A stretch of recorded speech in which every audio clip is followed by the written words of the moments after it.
Hello and welcome to another video. Today I'm going to be talking about higher polling rate and if it matters. And in my opinion, no it really doesn't. Except on wired mice.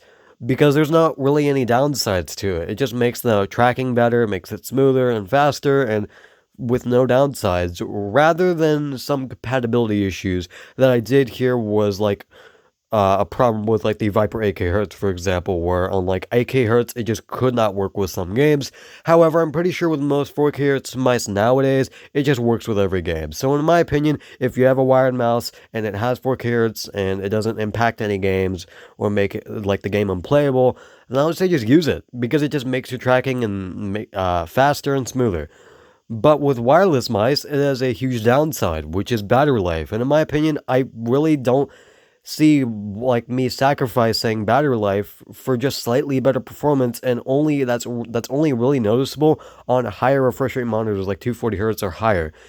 It's just slightly noticeable from what I've heard, and it's not really a huge improvement. It won't really make you better at the game, it just makes it slightly faster. And yeah, that's basically it. And it's not even super perceivable from what I've heard as well, as I've already said. So I don't see why so many people are like really pushing 4K hertz on like a lot of wireless mice. I think it's good to push it on like wired mice because, as I said, there's not really a downside to it.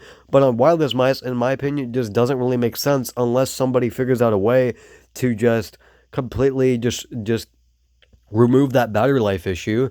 But for example, like the Death Adder version 3 Pro, if you have a 4K hertz dongle, it goes from like a week of battery life use down to like a day with heavy use with 4K hertz. And that's a huge battery life sacrifice for, again, just slightly better performance. And that's just my verdict on it. It just isn't that big of an improvement to me to just warrant just turning on 4K hertz for just awful battery life. And yeah, it'll make your game smoother. It might make your game a little bit smoother, and it might just track better.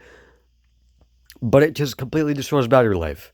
And unless, again, somebody figures out a way to just completely remove that battery life issue and like make a battery life saver option or something, it's really like not really a huge, like it doesn't really have like a huge impact in my opinion.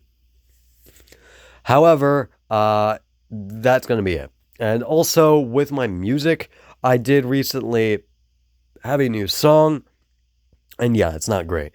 And I'll probably put that on my previous EP because that was a really bad song. I'm going completely off topic, but I just want to talk about it because it's not that great. I was just messing around with some one like plugin, and I was just testing it out, and I just made something slightly coherent, so I just made it. It doesn't sound that good, but I'm probably going to be putting on my previous EP because I'm currently trying to kind of make a new EP. So yeah, that just doesn't sound a lot like the other songs that I made for this like upcoming EP. So yeah, I'm just gonna put on my old EP. So yeah, that's basically it, and I'll see you guys later. Goodbye.